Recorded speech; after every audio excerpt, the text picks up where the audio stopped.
Hi. Welcome to Last Day on Earth. Where are you listening from tonight? And what time of day is it for you? Imagine this for a moment. Every star you see in the night sky, every glowing point of light across the cosmos, might be surrounded by nothing but rock, gas, and silence. No voices, no forests, no oceans, only emptiness. And then there's Earth, a single fragile world filled with life, perhaps the only one. In this series, we're going to ask, what if only Earth is alive?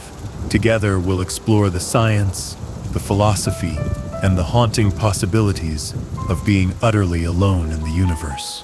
We'll talk about how life began, why it may never have begun elsewhere, the dangers of extinction, and the enormous responsibility we carry as guardians of the only living planet.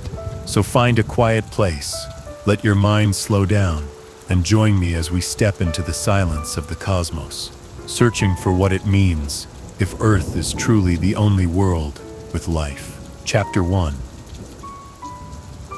The Silent Universe.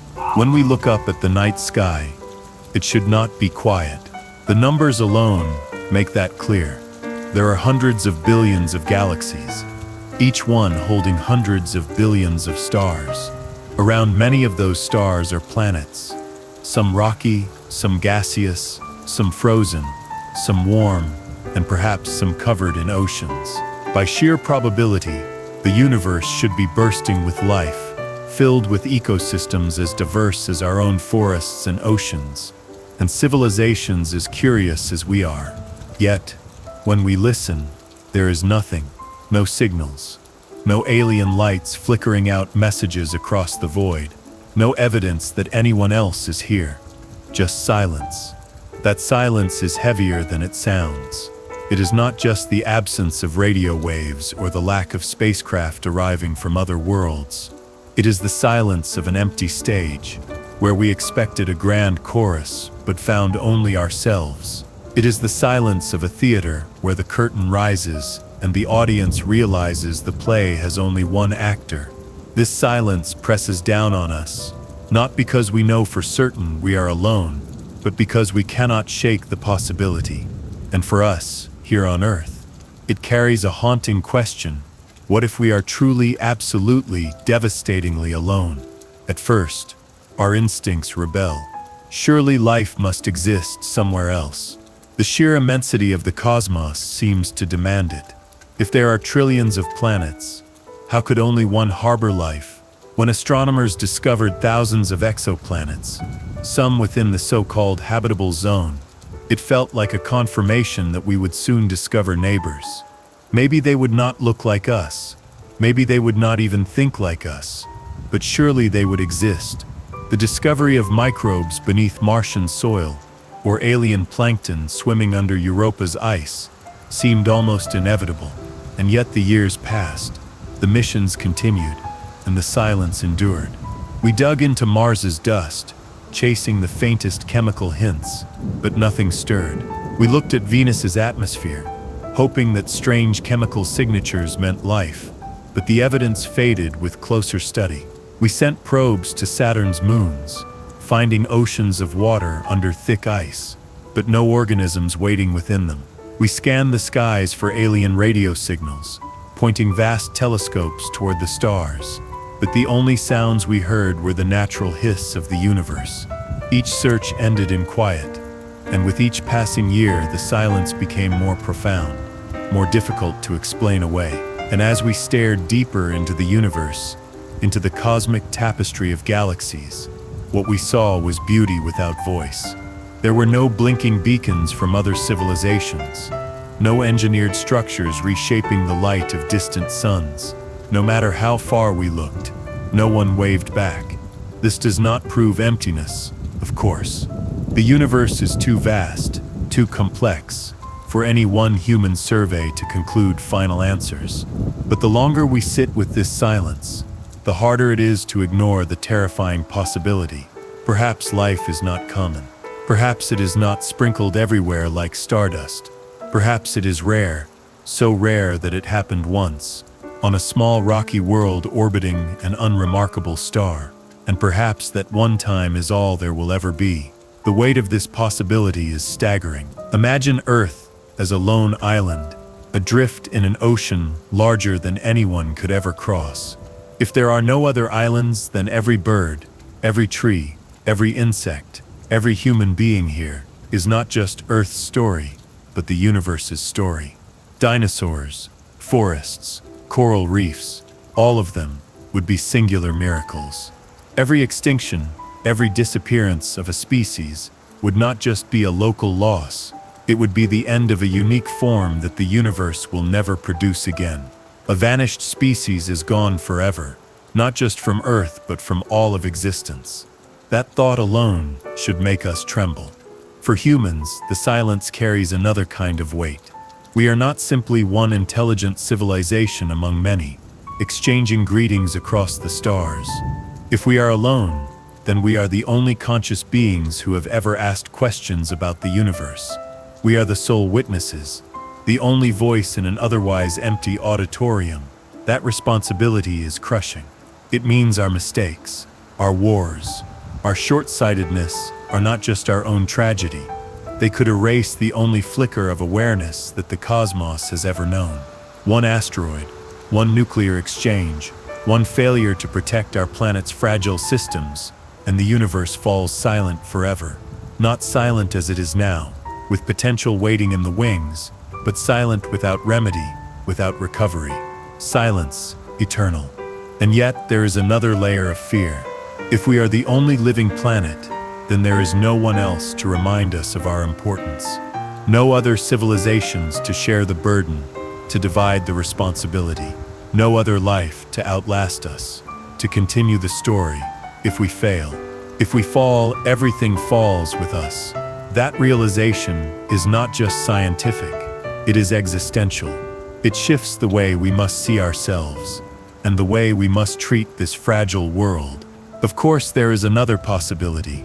Maybe life is not unique, but just so far away we will never reach it. Maybe intelligence arises, but almost always destroys itself before it can spread. Maybe civilizations exist, but are hidden, cautious, unwilling to reveal themselves. These explanations are less frightening than the idea that life itself is singular, but they all leave us with the same immediate reality. Earth is the only living planet we know. Until evidence says otherwise, we must act as if it is the only one. This is where the fear becomes responsibility. For if life is truly confined to Earth, then this little blue dot is not just one planet among many. It is the cradle of all meaning in the cosmos. It is the universe's only garden, its only experiment, its only song, and we, its inhabitants, are both its caretakers and its greatest threat. Our choices decide whether the silence of the universe remains filled with Earth's whispers, or whether it becomes absolute. Think about that. The next time you hear a bird sing, or watch the wind move across a forest, that is not just local beauty, not just an earthly detail. It is something the universe may never repeat. If Earth is the only living planet, then every leaf, every drop of rain, every passing cloud is part of the cosmos' soul heartbeat. We are walking through the universe's only living archive, the only world where chemistry dared to become biology, and biology dared to become thought. The silence of the night sky should scare us, but it should also wake us, because in that silence we hear both a warning and a call. If we are alone, then Earth's story is not just ours, it is everything. And whether that story continues or ends, whether life spreads beyond this planet or dies with it, is entirely up to us. Chapter 2. Rare Earth Hypothesis. When scientists talk about Earth, they often describe it as an ordinary planet orbiting an ordinary star in an ordinary corner of the galaxy. But if Earth is truly the only living planet in the entire universe, then it cannot be ordinary. It must be exceptional. A 1 in a trillion anomaly, where everything happened just right. This is the essence of the rare Earth hypothesis. The idea that the conditions needed for complex life are so improbable, so delicate, that they may only occur once in the vastness of space. At first glance, Earth does not appear unique. Our planet circles a star that is not the biggest or brightest. The sun is stable, yellow, and relatively calm compared to the violent giants scattered across the galaxy. Earth itself is rocky, like Mars and Venus, with a thin atmosphere and liquid water. It doesn't look singular at first sight, but when we pull back the layers, when we examine all the subtle ingredients that have kept life flourishing for billions of years, the picture changes. Start with plate tectonics. Beneath our feet, the Earth's crust is broken into shifting slabs that grind, crash, and reshape continents. This process may feel destructive, but it recycles carbon and stabilizes the atmosphere. Without plate tectonics, carbon dioxide would either lock itself permanently into the ground or choke the planet's air, leaving Earth frozen or suffocated. Mars, lacking tectonic activity, lost its stable climate long ago. Venus, with no recycling system, smothered itself under a runaway greenhouse effect. Earth alone struck the delicate balance, a self-regulating system that has lasted for eons. Now think of the magnetic field. Deep inside Earth's liquid iron core, currents generate a shield that stretches outward, deflecting solar wind and cosmic radiation. Without this invisible barrier, the sun's storms would strip away the atmosphere, leaving oceans to boil off into space. It happened to Mars. But Earth's field has protected us, preserving the fragile gases that let us breathe and the waters that cover most of our surface. Then consider our moon.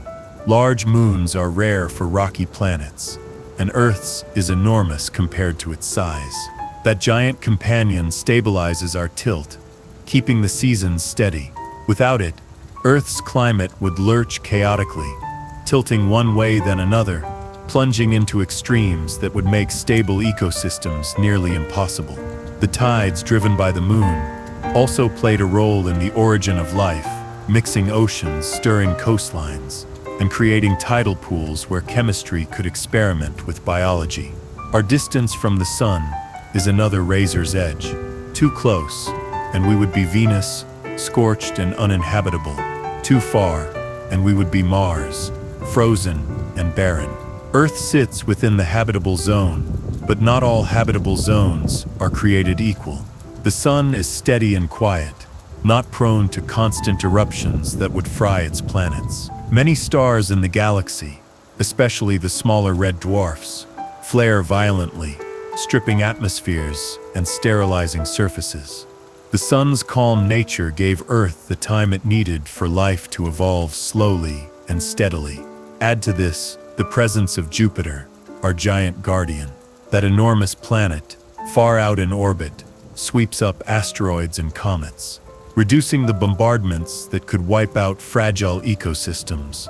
Without Jupiter's gravitational influence, Earth might have suffered constant cataclysms, too unstable for life to ever gain a foothold.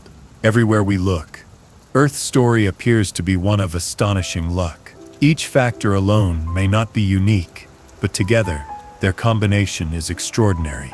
It is as if the universe rolled 1,000 dice, and each one landed on the perfect number over and over again. The rare Earth hypothesis argues that while planets may be common, the delicate recipe for life may be so demanding that the odds are stacked against it happening anywhere else. If this is true, then Earth is not a typical world. It is a cosmic lottery ticket, a planet that hit every number in sequence. That thought is both beautiful and terrifying. Beautiful, because it highlights how precious this world is, a place where everything aligned to allow life not just to exist, but to thrive in astonishing variety. Terrifying, because it suggests that we may never find another place like this, not in the solar system, not in the galaxy, not in the entire universe. It forces us to see Earth differently. The forests are not just ecosystems. They are the only forests the universe may ever know. The coral reefs are not just marine gardens. They may be the universe's sole underwater civilizations of color and light. Even the insects buzzing in the grass or the moss covering rocks become profound, because they are not just earthly details. They may be cosmic singularities. Destroy them here, and they vanish everywhere. For us as humans, the rare Earth hypothesis carries an unsettling implication. If Earth is truly unique, then our responsibility multiplies. We are not simply the caretakers of one planet. We are the guardians of the only living world that exists anywhere. The only garden in a desert stretching across billions of light years. And that garden is fragile. A few degrees of warming, a few reckless wars, a few centuries of neglect, and the balance that sustained life could tip into collapse. On most planets, collapse would be ordinary, unnoticed, unremarkable. But on Earth, collapse would mean the end of life in the universe. There is a loneliness to this idea as well. If the rare Earth hypothesis is correct, then we are not just unique, we are isolated. There will be no other civilizations to greet us.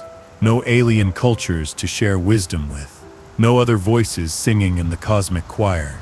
When we build telescopes and search the skies, we are not looking for company. We are looking at our own reflection, projected into endless void. The silence becomes less surprising and more inevitable. Of course it is quiet.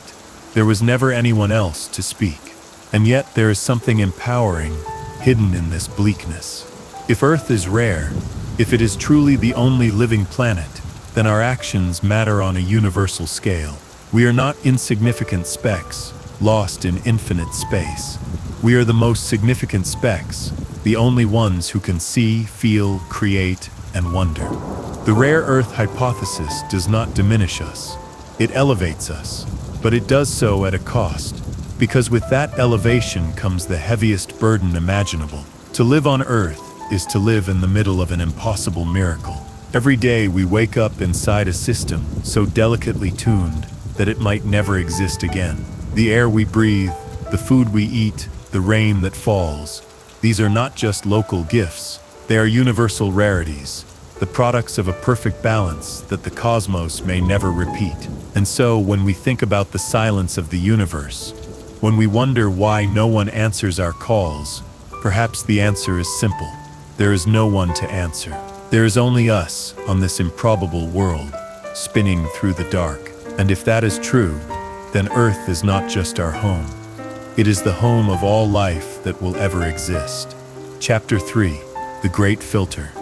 Imagine the story of life as a staircase. At the bottom, we begin with lifeless chemistry. Oceans of simple molecules swirling under alien skies. At the top, we find complex, intelligent civilizations, capable of building telescopes, asking questions, and perhaps even spreading across the stars. The Great Filter is the idea that somewhere along this staircase lies an almost impossible step, a barrier so difficult to cross that nearly all life fails before it can climb any higher. This hypothesis emerged as one possible answer to the Fermi Paradox, the troubling mismatch between the high probability of life in the universe and the silence we actually observe.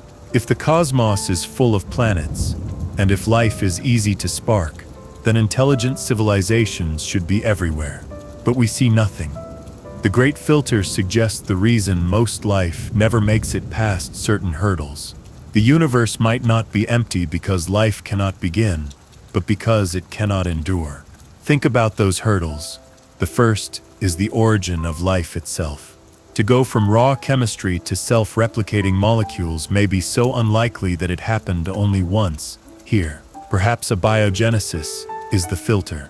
If so, then we already live in the aftermath of the hardest step, and our very existence is a cosmic miracle. But maybe the filter lies further along the staircase. Suppose simple life is common. Microbes may bloom on many planets, only to remain forever simple, never evolving into multicellular forms. For billions of years on Earth, life remained microscopic. For most of the planet's history, there were no animals, no trees, no complex ecosystems. Perhaps evolution usually stalls at this stage, with worlds full of bacteria that never progress, or consider the leap to intelligence. Even after animals appeared, the path to reasoning beings was not inevitable. Dinosaurs ruled Earth for 150 million years, but they never built radios. Intelligence may be a rare accident, not a guaranteed outcome. Perhaps countless worlds teem with forests and oceans, but none produce minds that can look at the stars and wonder. The filter might even lie where we stand today. Technological civilization. We have reached the point where we can alter our planet, split atoms, and change climates.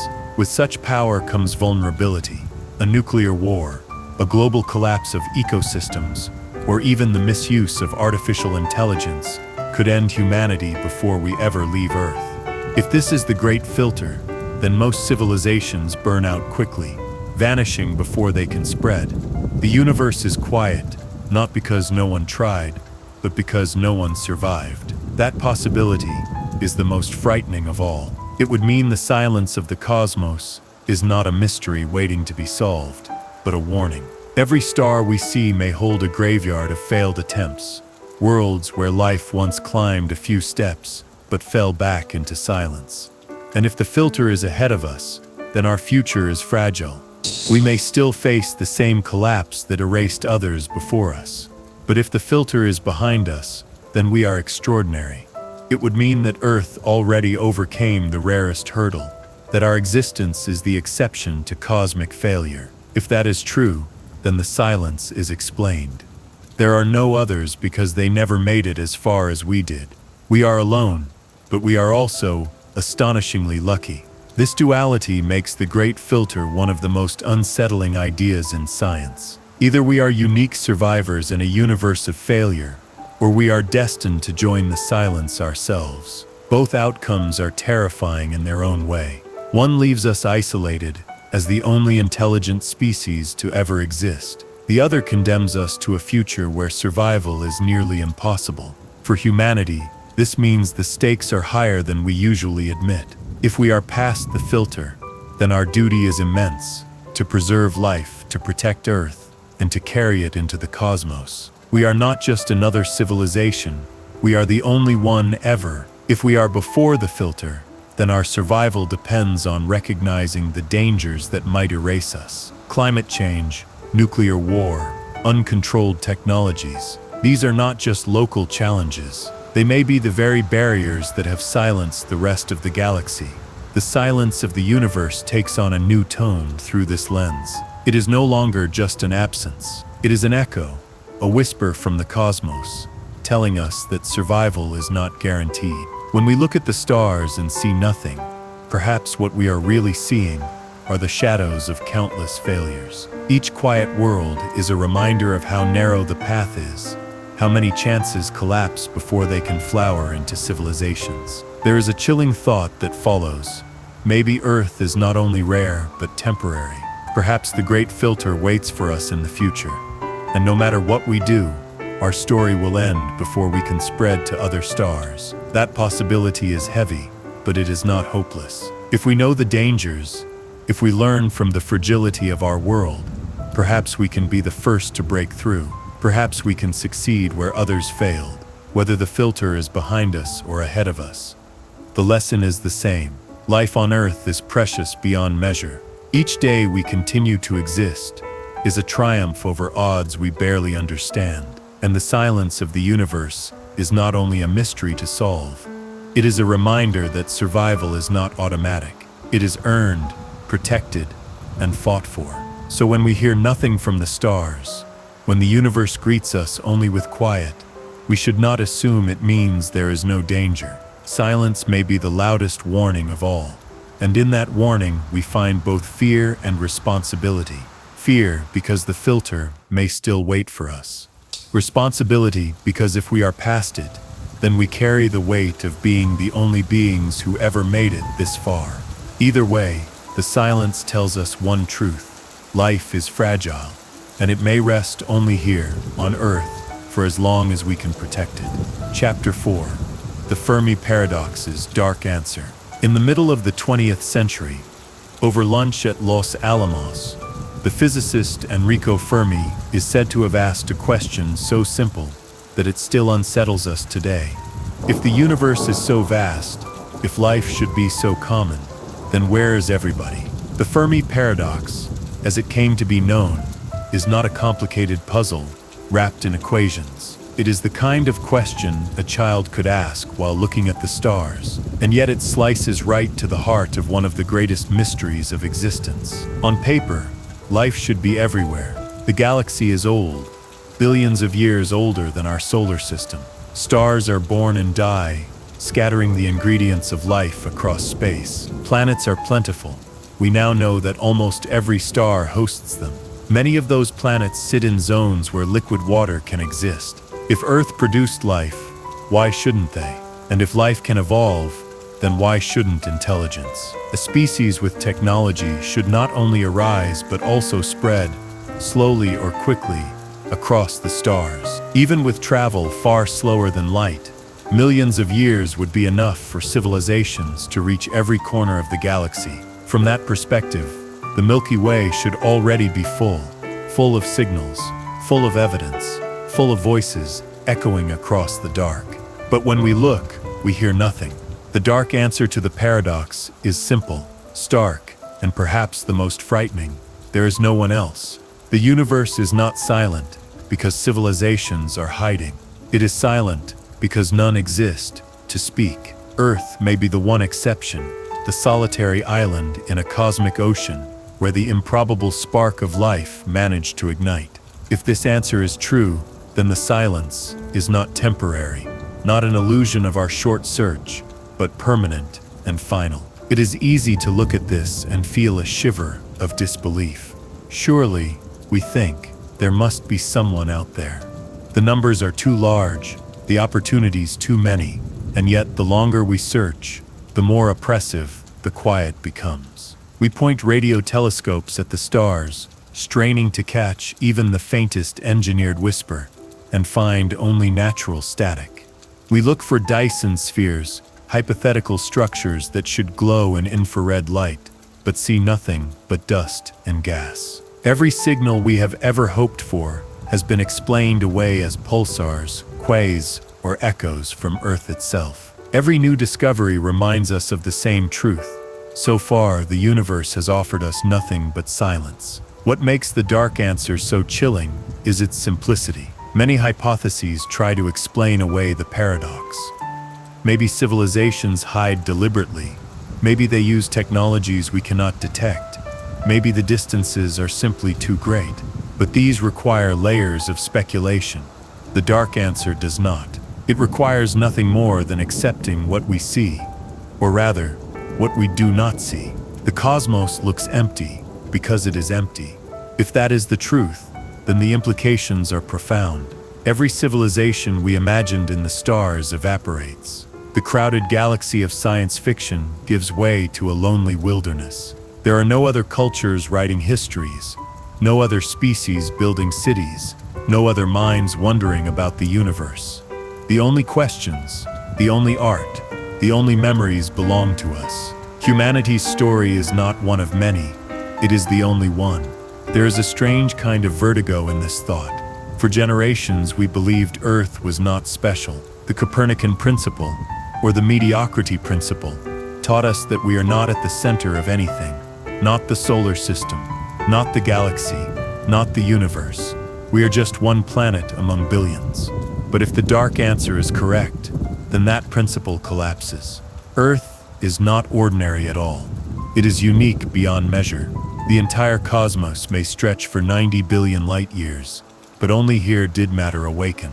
Only here did chemistry become biology, and biology become thought. For some, that thought is empowering. If we are the only intelligent life, then we are immeasurably important. The universe has entrusted its awareness to us, but for others, it is suffocating. It means the burden of existence rests solely on our shoulders. If we fail, if we vanish, then consciousness itself disappears. The silence of the night sky will never be broken. The cosmos will return to what it was before Earth. Endless matter, endless energy, endlessly blind. Consider what that means for every choice we make.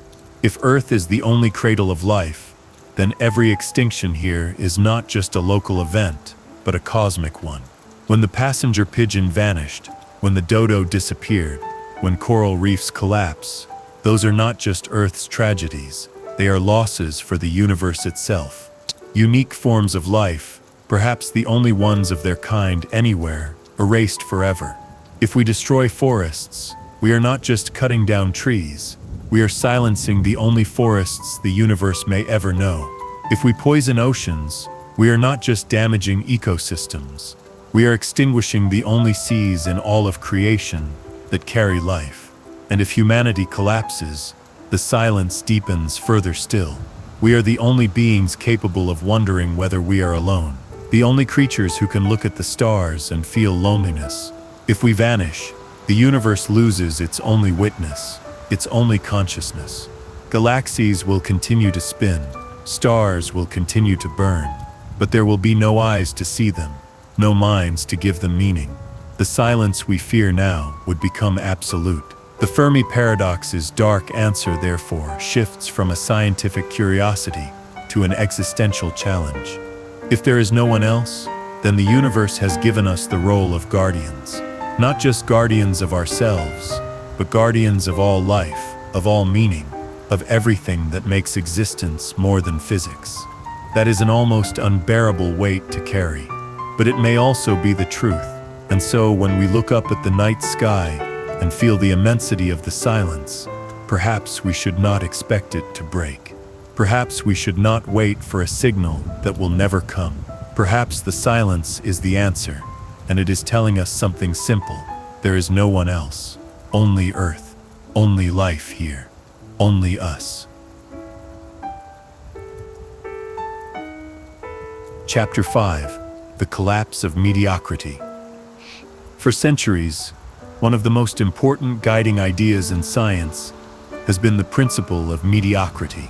It tells us that Earth is not special, that we are not at the center of the universe, and that nothing about us should be unique. This principle has shaped our worldview for centuries. It has humbled us, grounding our place in a vast cosmos. It began with Copernicus, who showed that Earth is not the center of creation, but simply another planet circling the sun. Later, Galileo's telescope revealed countless stars, each suns in their own right. The Copernican revolution continued over centuries as science stripped away every illusion of uniqueness. Our solar system is not special. Our galaxy is not special. Our star is not even above average in size. Everywhere we looked, we found mediocrity, not in a negative sense, but in the sense of ordinariness. Earth was meant to be typical, a common sample of what the universe contains. But if Earth is the only living planet, then this principle collapses. The mediocrity that has guided science for so long would be wrong. Earth would not be one world among many like it. It would be the exception, the singular outlier. If the universe is a barren desert, then Earth is the only oasis. If life is the rarest phenomenon in existence, then we are not mediocre at all. We are extraordinary beyond anything we imagined. This idea is difficult to accept, because mediocrity is comforting. It tells us that we belong to something larger, that we are part of a common pattern. If life happened here, then surely it happened there, and there, and there. The silence of the universe pushes against that comfort. It suggests that life did not happen anywhere else. It suggests that Earth is not a typical world, but a miracle. Think about what that means. We often describe ourselves as insignificant, just a blue dot circling one star among billions. But if life exists only here, then we are not insignificant. We are the most significant place in existence. The forests of Earth are not just ordinary forests. They are the only forests that exist. The oceans are not just one of many. They are the universe's only seas that teem with life. Even the smallest insect, the most unremarkable fungus, may be the only example of its kind in all of reality. When the mediocrity principle collapses, every living thing becomes profound. And with that collapse, our responsibilities expand. If Earth is unique, then we are not only caretakers of our own home, we are caretakers of the universe's only garden.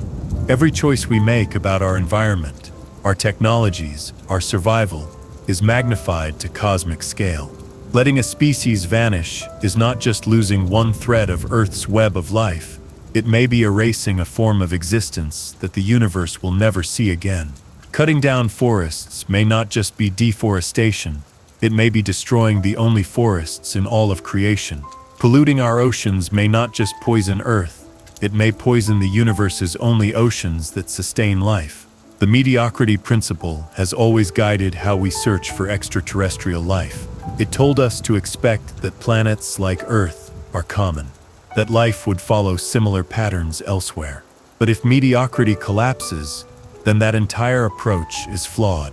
The lack of evidence becomes not a temporary mystery, but a permanent truth. The more we search and find nothing, the more the silence begins to look like confirmation.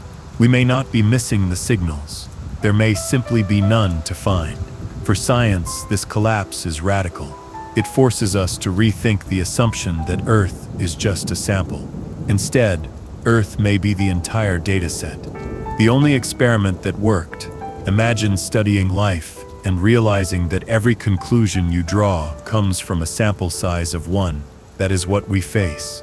If the universe holds no other biospheres, we are not studying biology on Earth. We are studying biology, period. All of it, the whole story. This realization is as frightening as it is empowering. Frightening because it means our solitude is absolute. Empowering because it gives our existence immense meaning. Humanity's story is not one thread in a larger cosmic tapestry. It is the entire tapestry. If we vanish, the tapestry ends. If we thrive, the tapestry continues. The weight of this realization can be overwhelming. It is not easy to imagine that everything rests on us. But perhaps that is the truth. The collapse of mediocrity also has psychological consequences. For centuries, we have reassured ourselves with the idea that we are ordinary. That comforted us. It told us that we were not alone, even if we had no proof. But what if that reassurance is false? What if the silence of the universe is not a temporary gap in our technology, but the permanent state of reality? Then our sense of comfort must be replaced with something heavier, responsibility. It also reframes the way we think about exploration. We often speak of colonizing Mars, exploring Europa, traveling to other stars, as if it were simply our curiosity pushing us outward. But if Earth is the only living planet, then exploration is no longer curiosity. It is necessity. It is preservation. To spread beyond Earth would be to preserve life itself against the risks of staying in one place. Colonization would not just be about our survival, but about ensuring that the universe does not slip back into lifelessness if Earth fails. The irony is striking. The mediocrity principle once humbled us, reminding us not to see ourselves as the center of everything. Its collapse, however, elevates us to a role more central than any myth ever gave us. We are not just important to ourselves, we may be important to the universe itself. If Earth is the only living planet, then humanity carries the only consciousness that has ever looked at the stars and asked questions. We carry the only culture, the only memory, the only capacity for meaning that is not mediocrity, that is magnificence, wrapped in fragility. And perhaps this is why the silence feels so heavy, because deep down, we sense what it means. It is not just the absence of company, it is the absence of confirmation that we are ordinary. The silence forces us to confront the possibility that we are not one among many, but one among none. That Earth is not just a planet, but the planet. And that humanity is not just another species, but the only species with awareness in all of existence. The collapse of mediocrity is not just a scientific shift. It is a transformation of perspective. It demands that we see every living thing, every culture, every human life, as infinitely more important than we thought. It demands that we treat Earth not as one world among many, but as the only living world there is. And if that is the case, then our story is not just our own. It is the universe's. Chapter 6, The Zoo Hypothesis, Reconsidered. Among the many attempts to explain the silence of the universe, the zoo hypothesis has always carried a certain charm. It imagines that extraterrestrial civilizations are out there, countless and advanced, but that they have chosen not to reveal themselves to us. Perhaps they watch us from afar, hidden in the noise of the stars, the way zookeepers might observe animals behind glass. Maybe they wait for us to reach a certain level of maturity before making contact, sparing us from shocks we are not ready to handle. It is an idea that preserves our hope. The universe is not empty, it says, merely patient. At first, it feels reassuring. If the galaxy is quiet because others are watching silently, then we are not alone at all. We are simply too young, too primitive, to join the community. In this story, humanity is like a child kept under gentle observation, free to grow until the day we are ready to take our place among older, wiser beings. The silence then is not absence, but restraint. A deliberate kindness, protecting us until we can protect ourselves. But the more we consider the evidence, or rather the lack of it, the harder this story becomes to hold on to. The universe is vast beyond imagination, and if it were filled with civilizations, even cautious ones, we should expect to see some trace. Not all beings would be so careful.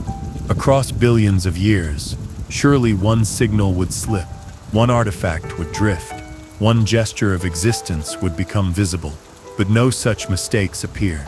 The skies are clear of engineered lights, the galaxies unmarked by colossal structures, the radio spectrum empty of intentional voices. For a zoo to exist, its keepers would have to be perfect, united in silence across eons. That stretches belief. And so we are left to reconsider. What if there is no zoo? What if there are no keepers, no observers, no civilizations deciding our fate?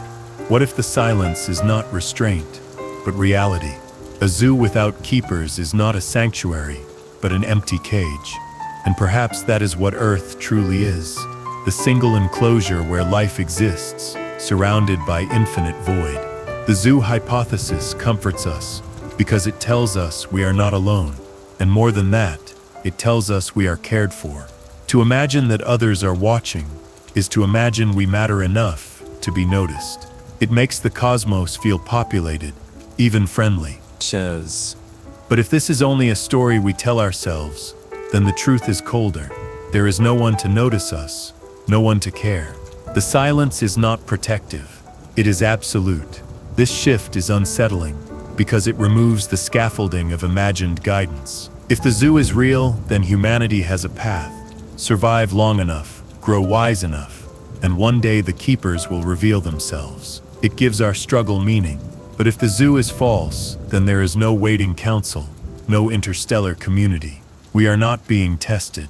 We are simply alone, with no witnesses and no mentors. The future, for better or worse, depends entirely on us. Think of how we see ourselves when the zoo is real. We are children in the galactic nursery, young but watched over. Mistakes will be forgiven, because wiser eyes understand our immaturity. If the zoo is false, then we are not children. We are adults in an empty wilderness. There are no guardians, no guides, no second chances. Our mistakes are permanent, and their consequences echo not only across Earth, but across the universe. Because there is no one else to carry the story forward. If we fail, there is also the fear of wasted hope. For decades, humans have searched the skies under the unspoken assumption that someone will eventually answer. Every attempt to listen for signals, every probe sent beyond the solar system, carries the quiet optimism that we are not alone.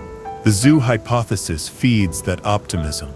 It whispers that the silence is temporary, that contact is inevitable once we are ready. But if this is only wishful thinking, then our search will end not in discovery but in confirmation of our solitude. The hope that sustained us will collapse into the weight of responsibility. Still, the idea of the zoo holds a strange mirror to humanity.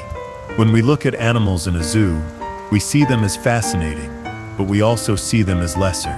We manage their enclosures, we decide their fates, often without their awareness. If aliens were truly watching us, it would place us in that same role, intelligent enough to be interesting, but not yet equals. And maybe that thought offends us more than solitude does. Better to be alone and sovereign than observed and diminished. In this way, reconsidering the zoo hypothesis brings us back to the same haunting possibility we keep circling. The silence is not a choice. It is a fact. There are no zookeepers. There is no audience. Earth may be the only stage where life performs, and the only spectators are ourselves. And so we must ask, is it better to imagine ourselves in a zoo, comforted by the idea of hidden company, or to face the possibility that the cage is empty, that the silence is unbroken, and that we are truly alone? The answer depends on how much courage we have to accept solitude. For some, even the faint hope of a zoo is worth holding on to. For others, facing the dark truth gives us something more powerful. The understanding that everything rests with us. If we are not being observed, then we are free. Free to define our destiny. Free to expand without permission. Free to decide what it means to be alive in a universe without neighbors. That freedom is frightening, but it is also real. The zoo, in the end, may be only a story. The silence, however, is undeniable, and perhaps it is in that silence, rather than in imagined eyes, that we find our truest test. To live as if we are alone, to protect life as if it depends entirely on us, and to spread beyond Earth not for an audience, not for approval, but because no one else will. The zoo hypothesis once gave us comfort. Reconsidered, it leaves us with a choice.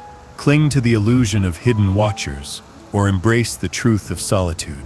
If we choose the latter, then the silence is not cruel, it is honest. And in that honesty, we discover the weight of our role. The cage is empty, but the living world inside it is ours to protect. Chapter 7. Abiogenesis, the one-time spark. When we speak of life on Earth, it is easy to forget how improbable its very beginning may have been. Every plant, every animal, every human being can trace their ancestry back to a single, unfathomably ancient moment when non-living matter first assembled into something that could copy itself. This is the mystery of abiogenesis, the transformation from chemistry to biology. It is the spark that lit the only fire we know of in the universe. On Earth, it happened more than 3.5 billion years ago. The planet was young then, still scarred by impacts from space, still restless with volcanic fury. Oceans steamed, lightning split the sky, minerals mixed with gases in a chaotic dance of energy and matter. Somewhere in that cauldron, a set of molecules learned to persist. They linked together. They folded into patterns. They formed little chains that could, in some crude way, copy themselves. From that fragile beginning came everything else. Abiogenesis remains one of science's greatest puzzles. We do not know exactly how it unfolded. Some theories suggest life began in tidal pools, where wet and dry cycles concentrated molecules and drove them into complexity. Others imagine it in deep-sea vents, where heat and minerals provided the right conditions. Some even suggest it might have arrived from space, seeded by comets carrying primitive chemistry. But no matter which pathway is correct, the fact remains it happened here, and so far, nowhere else. If abiogenesis is an easy step, then the universe should be alive with biology.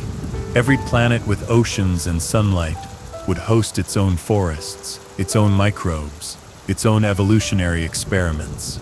Life would be common, as ordinary as stars. But if it is not easy, if it is instead vanishingly rare, then Earth may be the only place where that leap ever occurred. The silence of the cosmos hints at this frightening possibility. Think of the odds.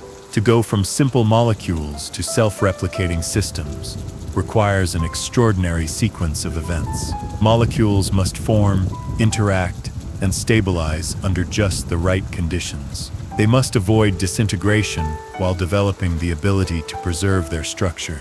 They must cross a threshold where copying becomes reliable enough to sustain generations. Every step is a hurdle, and failure at any stage ends the attempt. It may be that Earth simply rolled the dice at the right time, in the right place, and no other planet has ever matched that luck. If abiogenesis is truly the great bottleneck, then Earth's uniqueness becomes even starker. We are not just rare in our intelligence. We are rare in our existence. All the dinosaurs, all the trees, all the coral reefs, every life form that ever lived, all of it depends on that one improbable spark. Remove that spark, and the universe is silent forever. The implications are staggering. If abiogenesis happened only once, then the chain of life on Earth is not just a local phenomenon. It is the universe's only lineage. Every extinction here is not just an earthly tragedy, but a cosmic erasure. Every new birth is not just a continuation of our species, but the continuation of life itself, in all of reality. It is hard to grasp what that means for us. We are used to imagining ourselves as one among many, waiting to discover neighbors. But if abiogenesis happened once, then there are no neighbors. There are no other trees, no other animals, no other conscious beings in the entire cosmos. Only here did matter awaken. Only here did molecules learn to reproduce, evolve, and dream. This thought is both awe-inspiring and terrifying. Awe-inspiring because it elevates the significance of every living thing. Terrifying because it means life is far more fragile than we imagined. If the origin of life was so unlikely that it happened once in billions of galaxies, then losing it here would mean losing it everywhere. The silence of the universe would not just be a puzzle, it would be a eulogy waiting to happen. For humanity, the lesson of abiogenesis is clear. We cannot take life for granted. We cannot assume it will arise again if it disappears. The spark may not repeat itself. It may be unrepeatable. We may carry the only flame, and if we let it die, the cosmos will be dark forever. This shifts our role in ways that are difficult to bear. We are not just inhabitants of Earth. We are stewards of the only experiment in life that the universe has ever conducted. We are caretakers of the only chain that links atoms to awareness, and that responsibility is immense. Abiogenesis shows us how much depends on chance. A planet too far from its star freezes, too close, and it burns. Too little atmosphere, and water boils away. Too much, and the air suffocates. Even with all these right, the spark itself may never come. Earth was lucky beyond measure, and luck is not something we can rely on again. So when we look at the silence of the stars, perhaps the simplest answer is also the most haunting. Life did not arise anywhere else, because abiogenesis is impossibly rare. Earth won the lottery, and no other planet ever did. If that is true, then this world is not just a home. It is the only living world, and we, its conscious children, are the only witnesses the universe has ever known. Chapter 8. Extinctions that echo forever. On Earth, extinction has always been part of the story. Species rise, flourish for a time, and then vanish. Trilobites once dominated the seas, but they are gone. Ammonites spiraled through the oceans, but only their fossils remain. Dinosaurs ruled the land for millions of years, only to be extinguished in the sudden violence of an asteroid strike. We take comfort in thinking of these disappearances as cycles. Life adapts, new forms emerge, and the story continues. Extinction feels like loss, but not final loss, because something else always follows. But this perspective depends on a hidden assumption, that life exists in abundance, that if it ends here, it begins elsewhere, that nature always finds another stage. If Earth is the only living planet in the universe, then that assumption collapses. Extinction is no longer just a local reshuffling. It becomes cosmic erasure. Every species that vanishes here is not just gone from Earth. It is gone from the universe, erased from existence in a way that will never be undone. Consider the passenger pigeon. In the 19th century, their flocks stretched across North America in billions, so dense they blotted out the sun. Within a few decades of relentless hunting and habitat loss, they were gone. The last one, a bird named Martha, died in 1914. We remember them as a cautionary tale of human carelessness. But if Earth is the only living world, their extinction takes on deeper meaning. Martha was not only the last of her species on Earth, she was the last passenger pigeon in the universe. The only passenger pigeons that ever were, or ever will be, ended in that moment. Think of the dodo, the thylacine, the great auk, each one extinguished by human hands within the last few centuries. They were not just creatures of their ecosystems. They were cosmic rarities, the only examples of their kind in existence. Their loss is not like misplacing a book from a library with countless copies. It is like burning the only copy ever printed. The library grows permanently poorer, and the silence of the shelves becomes louder. This is true even for life that seems small or ordinary. A species of frog, a beetle, a flower. To us they may look like details in a vast landscape. But if Earth is unique, then they are not details. They are irreplaceable entries in the universe's only archive of living things. When they vanish, the universe becomes less alive, less diverse, less miraculous. Their echo fades into the silence of space, and no one else is left to hear it. Mass extinctions magnify this horror. The asteroid that ended the age of dinosaurs erased entire lineages that had thrived for millions of years. In a universe filled with life, such events would be tragedies but not final ones. Other worlds, other ecosystems could carry on. But in a universe with only Earth, the asteroid strike was not just the end of one age here. It was the elimination of every dinosaur that ever lived anywhere. Their bones are not just fossils of Earth's past. They are cosmic memorials, the only record that such beings ever existed in all of reality. We often treat extinction as a kind of backdrop to evolution, the clearing of space for new forms. Without the dinosaurs' fall, mammals might never have risen, and humans might never have evolved. But this logic is comforting only because life continued. If extinction ever claims life entirely, if Earth itself falters, there is no guarantee of recovery. There is no second planet to try again.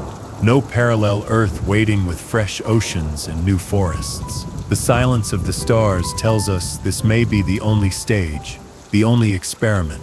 If it fails, the story ends. And now, for the first time, a mass extinction looms not from asteroids or volcanic upheaval, but from us. Climate change, deforestation, overfishing, pollution. Our actions are unraveling ecosystems faster than they can adapt. Species are vanishing at rates not seen since the dinosaurs' end. If Earth is alone, then we are not just harming ourselves, we are harming the only biosphere in the cosmos. Every careless act echoes into eternity. Every extinction we permit is not just a tragedy of today. It is a deletion from the universe's only catalog of life. Imagine standing in a museum where every piece of art is unique, with no copies anywhere. Now imagine smashing those pieces one by one. That is what extinction means. If Earth is the only living planet, the Museum of Life is not filled with replicas. It is filled with originals, each one the product of billions of years of chance and adaptation. When they are destroyed, nothing can ever replace them. This reframes our responsibility. Conservation is not just about maintaining balance for human benefit. It is about preserving the universe's only expression of diversity. Protecting rainforests, coral reefs, wetlands is not just ecological management. It is safeguarding the only ecosystem's existence has produced. We may be the only stewards life has, and extinction reminds us how fragile our stewardship is. It also reframes how we see our own mortality. If humanity disappears, there is no one else to carry the flame. The silence of the universe would deepen, absolute and final. All of our art, our stories, our questions would vanish with us, and there would be no other beings to remember that we ever existed. In a universe crowded with civilizations, the fall of humanity would be one thread cut from a vast fabric. But in an empty universe, the fall of humanity would tear down the entire fabric itself. The silence of the stars makes every extinction heavier. It is not only absence, it is warning. It whispers that we must not take life for granted, that every creature matters more than we think, that every loss reverberates through a cosmos that cannot replace what we destroy. The silence tells us that we are not just witnesses to extinction, we are its cause, and we are the only ones who can prevent it. If Earth is the only living planet, then extinction is not just natural history, it is cosmic history. It is the erasure of life in the only place it exists. The echoes of vanished species fade not into obscurity, but into nothingness. The trilobites, the ammonites, the dinosaurs, they echo only here through us, and if we stop remembering, their echo is gone forever. The passenger pigeon's flight is remembered only because we choose to recall it. If we forget, then in the silence of the universe, it will be as if they never lived at all. This is the burden of our position. Extinction is irreversible, but not inevitable. We have the power to preserve as well as destroy. We are not only the cause of silence, we can be its answer. If we protect life here, if we expand beyond Earth and carry it with us, then extinction loses some of its power. We transform it from finality into history, from silence into memory. But if we fail, then every loss will echo into eternity, unanswered and unredeemed. Extinctions on Earth have always mattered. But in a universe where Earth is the only living planet, they matter absolutely. They are not just endings of species, they are endings of possibilities, endings of diversity, endings of life itself in its rarest forms. Each extinction is an echo in the silence, a reminder that we live in a fragile oasis, surrounded by endless emptiness. And each echo grows louder, urging us to listen, to act, to protect. Because if we do not, the echoes will fade, and when they are gone, there will be only silence left. Chapter 9. The Fragile Garden. When astronauts first looked back at Earth from space, what they saw was not a vast continent or a sprawling city. The delicate sphere wrapped in blue and white, against the blackness of space, the planet looked small, luminous, almost fragile. Photographs, like the blue marble and the pale blue dot, have become icons, reminders that this entire world, with all its life and history, is just one fragile garden adrift in a silent cosmos. If Earth is the only living planet, that fragility takes on an even sharper edge. This is not one oasis among many. This is the oasis, the only place where life blooms, and the garden we inhabit may be far more fragile than we dare admit. The Earth has survived for billions of years, yet its balance has always been delicate. Life depends on a thin film of atmosphere, hugging the planet, a layer so slim that if you scaled Earth to the size of a basketball, the breathable air would be no thicker than a sheet of paper. Within that narrow cushion of gases, oxygen circulates, carbon dioxide sustains plants, and nitrogen provides stability. Beyond it lies nothing but lethal emptiness. The sky may feel endless to us, but in reality, it is a membrane as fragile as the surface tension on a bubble. Without it, life ends instantly. Beneath our feet, the balance is no less precarious.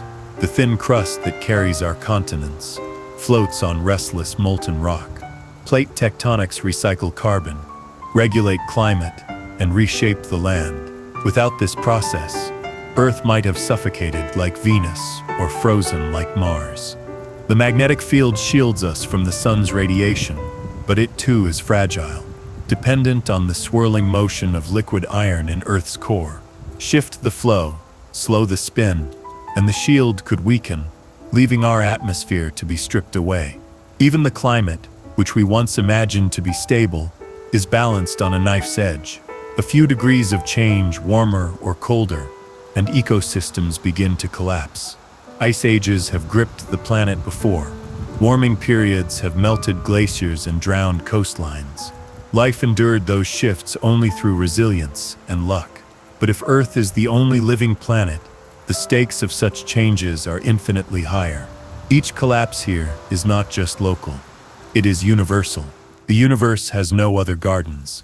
This garden has been shaped by countless interconnections. The rainforest is not just a collection of trees. It is a machine that recycles carbon, produces oxygen, and drives weather. Coral reefs are not just underwater structures. They are living fortresses sheltering a quarter of marine species, pollinators. Like bees are not just insects buzzing in summer fields. They are the invisible link that allows plants to reproduce and ecosystems to endure. Remove one thread, and the web trembles. Remove many, and it unravels. In a universe filled with life, one unraveling might be tragic but replaceable. In a universe with only Earth, it is the unraveling of everything. Human activity presses on every seam of this fragile system. We burn fuels that thicken the atmosphere with greenhouse gases. We strip forests that stabilize climates. We acidify oceans that once teemed with life. We are not just gardeners tending carefully to the only oasis.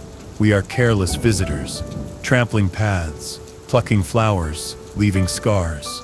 And yet, because the garden is fragile, it does not take much to tip it beyond repair.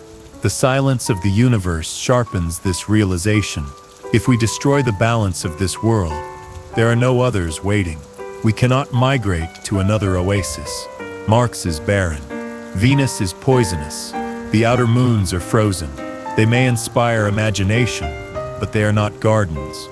They are deserts, hostile and empty. Earth is the only garden, and we are its only caretakers. The fragility of this world is mirrored in our own dependence. Every breath we take is borrowed from the atmosphere's balance. Every meal is drawn from ecosystems that provide food and water. We often imagine ourselves as separate, as masters of nature, but in truth we are embedded within it. Without healthy soils, without stable climates, without functioning oceans, our civilization collapses. The garden sustains us, but only if we sustain it. When we call Earth fragile, we do not mean weak. The planet has endured asteroid strikes, supervolcanoes, and ice ages. Life has survived catastrophes for billions of years, but fragility lies in the scale of what we risk. Earth itself may survive anything we do to it, but life, our life, and the intricate web of species around us may not. The dinosaurs were erased in an instant. Entire lineages vanished forever. What happened to them can happen to us, especially if we create the catastrophe ourselves. If Earth is the only living planet, then calling it fragile is not poetry. It is precision. This garden is surrounded on all sides by emptiness, and its ability to sustain us is balanced on narrow margins. The silence of the stars tells us that there may be no other place where such a garden exists. This is not just one planet among many. This is the one planet, the only garden, the fragile miracle adrift in infinite dark. To recognize this fragility is to see our role differently. We are not just inhabitants. We are gardeners, custodians of the only living system in existence. The silence does not mean we are unimportant. It means we are indispensable. Every decision we make about energy, about forests, about oceans, is not just about human comfort. It is about whether the only garden in the universe continues to bloom, or whether it withers into silence. The earth is fragile, but fragility is not weakness. It is delicacy. It is beauty that requires care. The petals of a flower, the wing of a butterfly, the balance of ecosystems, all fragile, all powerful in their own way. So too is the planet itself. Fragility is not a flaw. It is a warning, a reminder that what we have is precious, and that once it is gone, there will be no replacement. And so when we look at the night sky and wonder where everyone is, perhaps the answer lies right beneath our feet. We live in a fragile garden, and it may be the only one. The silence is not abandonment. It is the sound of emptiness, broken only by the heartbeat of life here, on this small world. Whether that heartbeat continues depends entirely on how we care for this fragile place, the one living planet, the only garden the universe has ever grown. Chapter 10. The Loneliness of Intelligence. We often celebrate human intelligence as the pinnacle of evolution. We build cities, we split atoms, we send machines to other planets, and we gaze into the depths of the cosmos trying to understand its origins. Intelligence feels like triumph. But in the context of a silent universe, it also feels like isolation. If Earth is the only living planet, and if humanity is the only species capable of self-awareness, then we carry not just intelligence but loneliness. Here on Earth, intelligence appears almost accidental. For billions of years, life flourished without it. Trilobites filled the seas, dinosaurs filled the land, forests reached skyward, reefs thrived beneath the waves. None of them asked questions. None of them built telescopes or painted art or pondered mortality. Even today, out of the millions of species that share the planet with us, only one seems to bear this strange burden of reflection. Intelligence, it seems, is not inevitable. It is an anomaly, a rare quirk of evolution. In a universe filled with civilizations, this anomaly would not feel so heavy. We would be one among many, a chorus of questioning minds. But if the universe is silent, then intelligence is ours alone. No other beings look at the stars and wonder who else is out there. No other minds compose symphonies or calculate equations or imagine futures. We are not just lonely, we are the only ones capable of feeling loneliness. There is a paradox here. Intelligence connects us to everything. We can understand stars, decode the age of the Earth, and trace the path of evolution. Yet intelligence also separates us because we see more clearly what might be missing. A bird may not feel the absence of other galaxies filled with life. A tree does not wonder why the night sky is silent, but we do. Intelligence sharpens awareness, and in doing so, sharpens solitude. This loneliness has always haunted human imagination. We fill the silence with stories, gods watching from the heavens, aliens visiting in ships, cosmic councils waiting for us to join them. These stories give us comfort, suggesting that intelligence is not ours alone. But as science peels away illusions, as each search for signals ends in static, we are left with the possibility that the stories are only stories. The loneliness remains, and it is not only cosmic. Even among ourselves, intelligence separates. Each human mind is a private universe, rich and unshareable. We can speak, we can write, we can express, but no one will ever know exactly what it feels like to be you or to be me. Multiply that solitude across a universe without other civilizations, and the scale of isolation becomes crushing. We are a single species on a single planet, carrying the only consciousness existence has produced. The loneliness of intelligence brings both danger and responsibility. Danger because isolation can breed despair. If we are the only ones, some may ask what the point is. Why struggle? Why preserve? If no one else will ever know our story. That thought can become corrosive, leading to apathy, even self-destruction. But responsibility arises too. If we are alone, then our story matters more, not less. Our art, our knowledge, our compassion, all of it becomes the universe's only record of what awareness feels like. If we fail, the cosmos forgets. This loneliness also transforms the way we think about the future. Colonizing other worlds becomes not just exploration but necessity.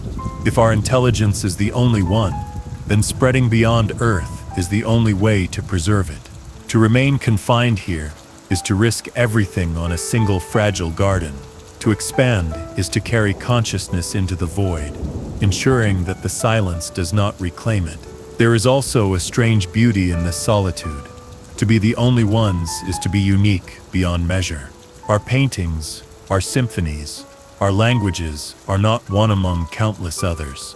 They are the only expressions of mind in all of reality.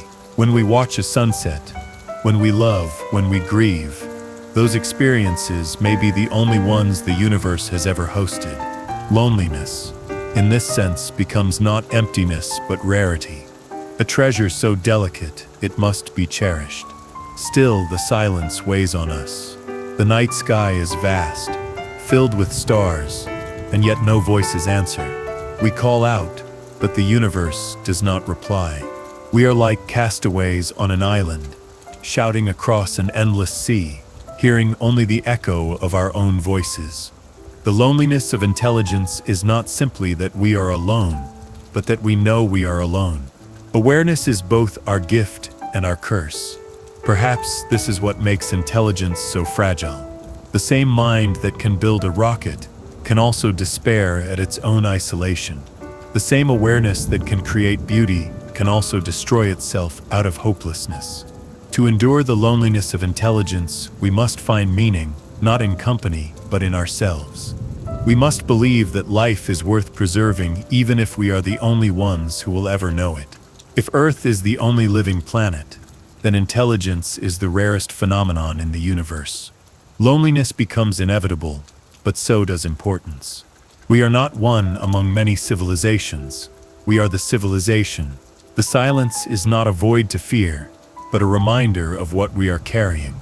The only flame of thought in a cosmos of darkness, and so intelligence is both our solitude and our significance. The loneliness it brings cannot be erased, but it can be transformed. We may be alone, but in that aloneness lies the profound truth that we matter. Our survival, our art, our compassion. These are not just human achievements. They are the universe's only achievements. Intelligence may be lonely, but it is also luminous, and it is our responsibility to ensure that light does not go out. Chapter 11. The horror of fragility. We like to imagine Earth as strong, as eternal. Mountains rise and seem immovable. Oceans stretch endlessly. The sky feels infinite. From our limited perspective, the planet appears indestructible, a foundation too vast to fail. But beneath that illusion lies a truth that is harder to face. Earth and the life it carries is fragile. Not fragile in the sense that the planet itself will cease to exist. The rock will endure, the mountains will stand. But fragile in the sense that life, the thin film of ecosystems clinging to its surface, can be undone with terrifying ease. And if Earth is the only living planet in the universe, then that fragility is not only frightening, it is horrifying. Think of how thin the margins are. The atmosphere that sustains us is a gossamer layer, thinner than the peel of an apple around the bulk of the Earth. Within that layer, oxygen, carbon dioxide, and nitrogen maintain a delicate balance. Disturb it too much, by releasing too many greenhouse gases, by stripping away the forests that recycle air, and the system begins to collapse. To us, change feels gradual, but in planetary terms, collapse can come quickly, tipping the garden into chaos. Life itself clings to narrow ranges of temperature, chemistry, and radiation. A few degrees too warm or too cold, and entire ecosystems unravel. An asteroid strike can darken the skies for years, killing plants and starving animals. A volcanic eruption can poison the atmosphere. A shift in ocean currents can transform climates. The history of Earth is filled with such disasters, each one a reminder of how easily life can be pushed to the brink. And then there is the fragility we create ourselves. Nuclear weapons that could scorch the planet in hours, industrial practices that poison water and air, technologies that grow faster than our wisdom to control them. We are capable of reshaping the environment on a scale once reserved for natural cataclysms. Unlike asteroids or volcanoes, our actions are not random. They are choices. That makes the horror of fragility even sharper, because it is not only the universe that threatens us, it is ourselves. If Earth is the only living planet, then every danger is magnified. An asteroid wiping out dinosaurs 66 million years ago was tragic, but life continued. Today, another asteroid of that size could erase not just humanity, but the universe's only civilization. A nuclear war would not only end nations, but silence, the only voice existence has. Climate collapse would not just warm one world, it would extinguish the universe's only garden. The horror lies in the scale of the consequences. Fragility is not frightening when there are many. A fragile glass can shatter, but others remain. But if there is only one glass, and it carries the only flame of life, then its fragility is unbearable. Earth is that glass. We are that flame. Every risk is amplified, every danger final. This awareness changes the way we see even small things. A forest fire is no longer just a local disaster. It is the burning of the only forest's existence we'll ever know. A dying coral reef is not just a loss of biodiversity. It is the silencing of the only reefs that ever lived.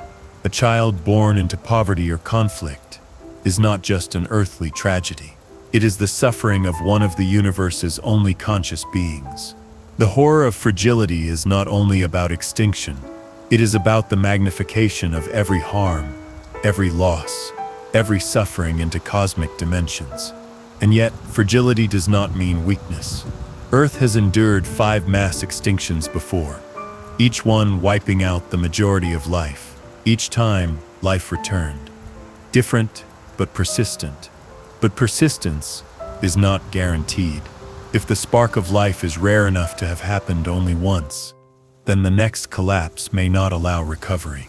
Evolution's experiment may end, not pause. The horror is that fragility is paired with finality. Once life is gone, there may be no other stage for it to reappear. For us, living in this fragile system means living with responsibility unlike any other.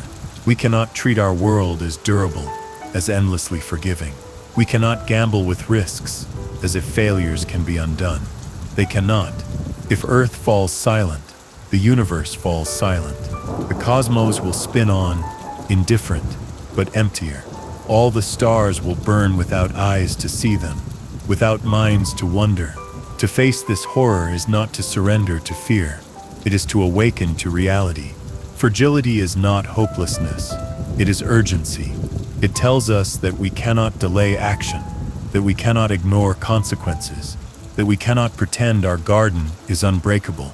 It tells us that the silence of the stars is not an invitation to complacency, but a warning. There will be no rescue, no second Earth, no other life to carry on if we fail.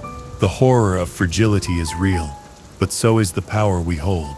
Fragility means every choice matters, every action has weight. It means our carelessness is amplified, but so is our care. To nurture life here is to nurture the only life that exists. To preserve this fragile planet is to preserve the universe's only story of consciousness. Fragility is frightening, but it is also a reminder of just how much is in our hands. So when we look at Earth from space, glowing faintly against the void, we should see not just a planet, but a glass sphere carrying a flame. It is delicate. It is irreplaceable. It is fragile. And if the silence of the stars tells us anything, it is that this fragile flame is all there is. To lose it would not just be tragedy. It would be the end of everything that makes the universe more than matter and light. That is the horror of fragility. And it is also the reason we must protect it. Chapter 12. The Cosmic Responsibility. If Earth is the only living planet in the universe, then the silence of the stars gives us a burden unlike any other. It tells us that we are not just responsible for ourselves, not just for our nations or our civilizations, but for the whole of life itself. This is what it means to carry cosmic responsibility. It is not a poetic exaggeration. It is a sober truth. For most of human history, we lived without knowing this. Ancient people saw the sky as full of gods and spirits. Later, with telescopes, we began to understand the immensity of the cosmos. But even then, we assumed we were ordinary, that life must be scattered everywhere. That assumption made our choices feel smaller. If we destroyed a forest, another world surely had forests. If we collapsed as a civilization, surely others existed to continue the story.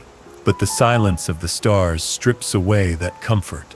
It whispers that there are no others, that this is it, that Earth is not one garden among many, but the only garden, and that we are its caretakers, whether we like it or not. This responsibility begins with the biosphere itself. Consider the Amazon rainforest, sometimes called the lungs of the planet. It is not just an ecosystem. It is part of the only rainforest system in the universe.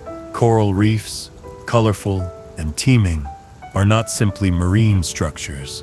They are the universe's only reefs, the only underwater cities of color and life. Even the smallest, most overlooked species, a frog, a moss, an insect, may be the only instance of its kind in all of creation. If we let them vanish, their loss echoes not just through Earth but through the cosmos. We are curators of the universe's only archive of life, and every extinction is the tearing out of a page that cannot be replaced. Our responsibility is not only to species, but to time itself. Life on Earth is ancient, stretching back billions of years, through extinctions and recoveries, through chance and change. But now, for the first time, one species, ours, carries the power to erase it all in an instant. Nuclear weapons could silence civilization overnight. Climate collapse could unravel ecosystems within centuries. Technologies we do not yet understand could spiral beyond control. If life exists nowhere else, then these are not just risks for us. They are risks for the only experiment in life that the universe has ever attempted.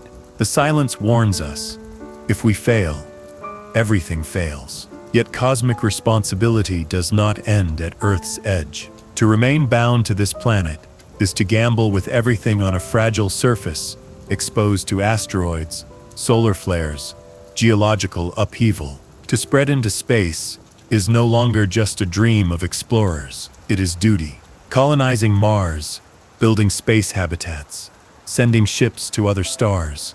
These are not luxuries, they are the strategies of guardians. If life is rare, then we must preserve it, not just here, but everywhere we can. Expansion is not conquest, it is stewardship. It is carrying the flame into the dark so that it does not go out. This is overwhelming. How can one species, fractured by divisions, overwhelmed by daily struggles, carry the weight of the cosmos? It feels impossible. But impossibility does not erase reality. Whether we feel ready or not, the silence tells us that we already bear this weight. We cannot pass it on. There is no one else. We are the first conscious species to rise, and perhaps the only one that ever will. That does not make us chosen. It makes us responsible.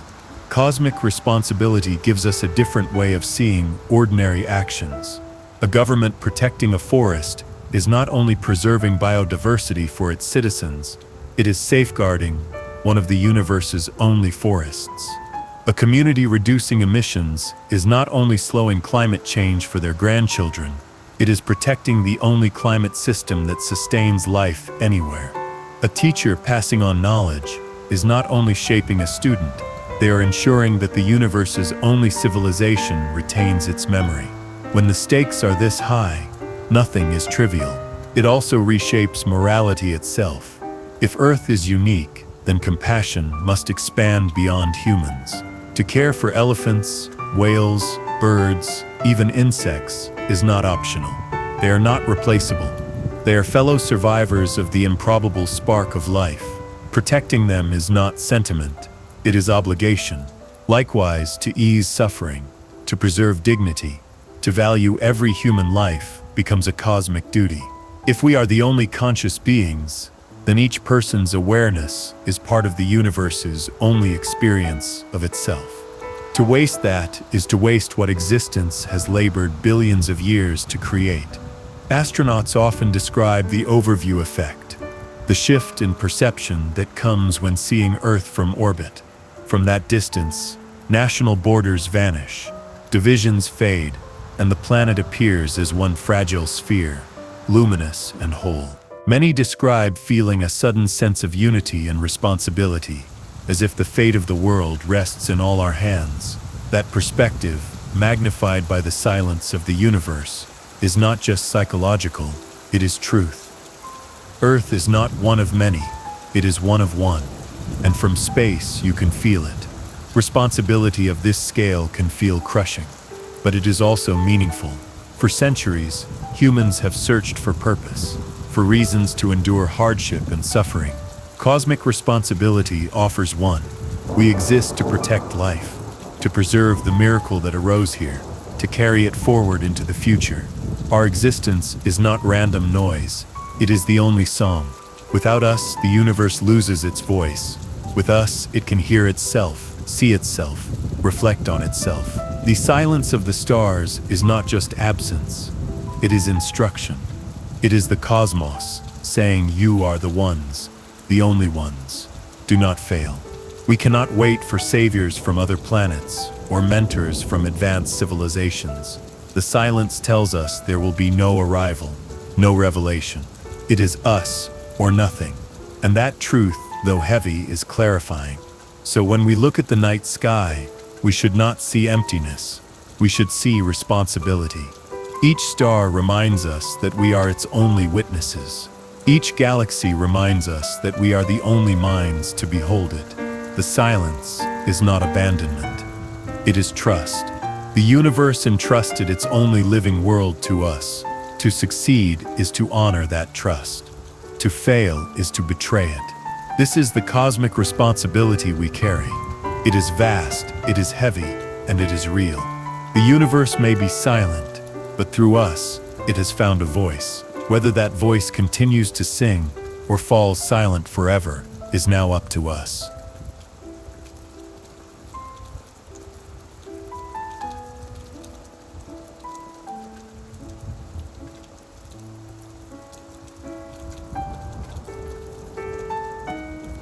Chapter 13.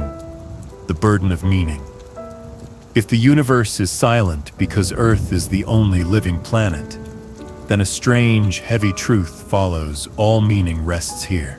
Every story, every song, every thought, every act of kindness or cruelty, every culture and civilization, together they make up the universe's only record of consciousness.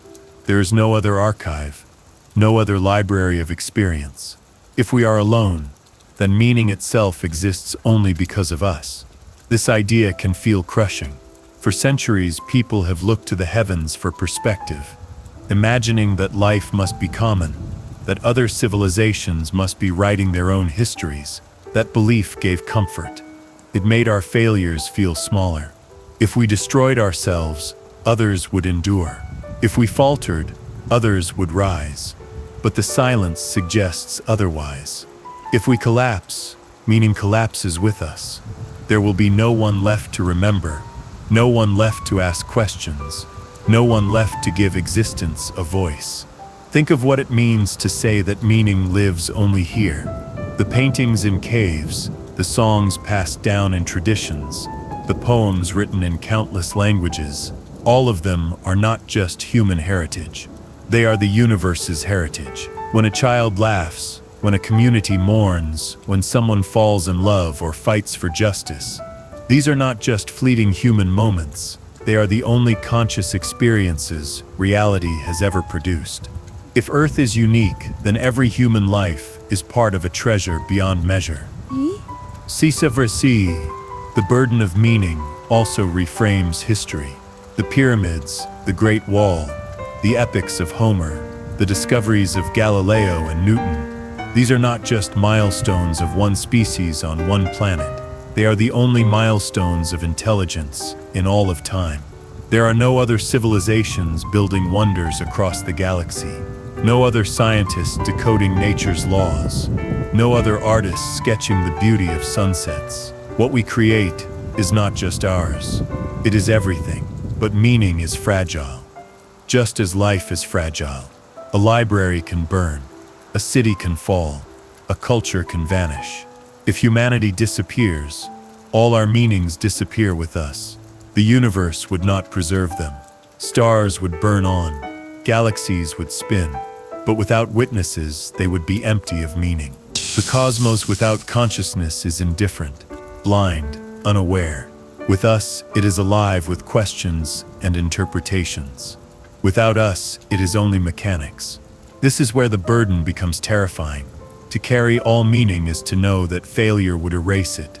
Our mistakes, our wars, our indifference could silence not just ourselves, but the only story reality has.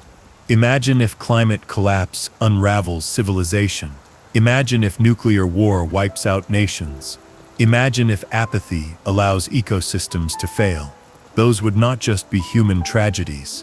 They would be cosmic tragedies, erasing the only record of meaning existence has ever hosted. Yet there is another side. To carry meaning is also to carry purpose. For centuries, philosophers have asked why we are here, what purpose we serve in an indifferent universe. If we are alone, then the answer is clear. We give the universe meaning. We are its eyes, its memory, its voice. That is not a small role. That is the greatest role imaginable. The silence is not proof of emptiness. It is proof of importance. This burden demands that we see our lives differently. A scientist studying cells is not just advancing medicine. They are unlocking truths that will exist nowhere else. An artist painting a canvas is not just expressing personal vision. They are adding to the universe's only gallery of creativity. A teacher guiding a child is not just preparing one future adult. They are shaping part of the universe's only future. Every act, however small, contributes to the only fabric of meaning existence. It also demands that we treat one another differently. If every human life is part of the universe's only conscious story, then cruelty is not just cruelty. It is a diminishment of existence itself. Violence, neglect, exploitation. These do not only scar individuals, they waste the universe's rarest gift. Compassion, care, and justice become more than moral ideals. They become cosmic obligations. To value human life is to value the only form of consciousness that exists anywhere. There is also humility here. Meaning does not arise only from grand achievements. It arises in the ordinary moments of daily life. A conversation between friends, a song hummed quietly, a story told at bedtime. These may seem small, but if they are the only such things in the cosmos, then they are immeasurable. The universe does not only find meaning in pyramids and rockets, it finds it in laughter, in love, in the simple act of caring for one another. The silence of the stars makes this burden clear. There is no greater story unfolding elsewhere. There is no wider chorus to join. There is only us, and what we make of our time. That should not paralyze us. It should motivate us. Meaning is not a gift handed down. It is something we create, and in creating it, we give purpose to existence itself. The burden of meaning is heavy, but it is also beautiful. To live in such a role is to live knowing that what we do matters more than we can imagine. Our art, our science, our compassion, they are not just human achievements. They are cosmic ones. They are the universe's way of knowing itself and of remembering that it was once alive. So when we feel small under the stars, when we wonder whether our lives matter, we should remember the silence. It is not emptiness. It is context. It tells us that what happens here is everything, and in that knowledge we find not despair, but purpose. For if Earth is the only living planet, then all meaning rests with us, and that is a burden worth carrying. Chapter 14. The Long Future. When we think about the future, it is often on the scale of years or decades. We wonder what our lives will look like in 10 years, what technology might exist in 50, what humanity might become in a century. But if Earth is the only living planet in the universe, then we must stretch our imagination further. The real question is not just what happens to us in the near term, but what happens in the long future, thousands, millions, even billions of years ahead. For if life exists only here, then its continuation across those vast timescales depends entirely on us. The long future begins with survival. In the short term, we face challenges of our own making: climate change, ecological collapse, nuclear weapons, artificial intelligence. These are the hurdles of the next century, and if we fail them, the story of life may end before it has even had the chance to begin its grand journey. But let us imagine that we succeed, that humanity stabilizes, learns to live sustainably, and avoids destroying itself. Then the question becomes, how long can we last? How long can Earth continue to host the miracle of life? On geological timescales, the Earth is not eternal. In about 1 billion years, the sun will grow hotter, brightening enough to boil Earth's oceans. In about 5 billion years, it will expand into a red giant, swallowing Mercury and Venus, and likely stripping Earth of its atmosphere and oceans. Eventually, the sun will collapse into a white dwarf, leaving Earth cold and barren. If the planet survives at all, the garden we depend on has an expiration date. If life is to endure into the long future, it cannot remain here forever. That realization reframes our purpose. The long future is not just about surviving as a species, it is about carrying life beyond Earth, planting it among the stars, colonizing Mars, building habitats in orbit, sending ships to other star systems. These are not fantasies, they are necessities. They are the only way to extend the story of life past the lifespan of our planet. If Earth is the only living world, then humanity's long future is not simply expansion, it is preservation on a cosmic scale. The challenges of this vision are immense. Interstellar distances are vast. The nearest star system, Proxima Centauri, is more than 4 light-years away. With current technology, it would take tens of thousands of years to reach. The energy, resources, and resilience required are beyond anything we have today. Yet if the stakes are the survival of all life, then the effort is worth imagining. For in the silence of the stars, no one else will attempt it. No one else will carry the flame. The long future also asks us to consider what kind of civilization we must become to last. Survival is not only a technical problem, it is also a cultural one. Can we overcome divisions, reduce violence, manage resources without exhausting them? Can we value knowledge and compassion enough to endure across centuries, across millennia? Many civilizations in history have risen and fallen. Ours could be the same. But if we are the only intelligent life, collapse here is not just another fall. It is the end of everything. The long future requires us to break the cycle of rise and fall. It requires us to build not just a lasting society, but a lasting purpose.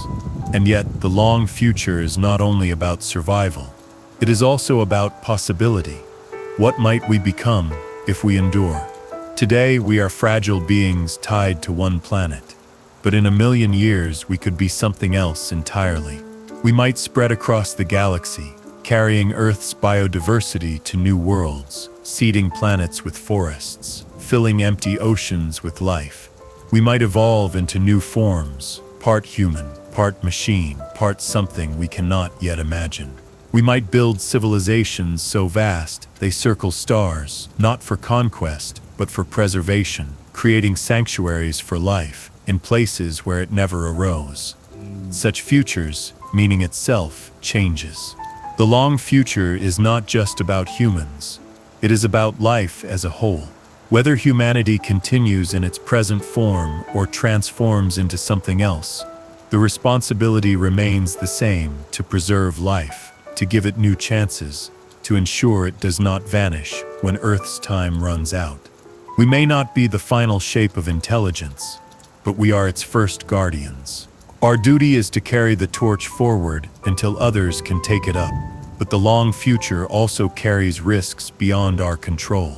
Asteroids, supernovae, gamma-ray bursts, black holes, these are dangers scattered through space. A single cosmic event could sterilize Earth, no matter how careful we are.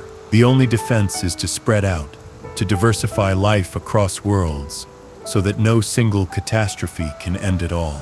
This is why cosmic expansion is not arrogance. It is insurance. The silence of the universe tells us there are no other carriers of life. If we do not spread it, no one will.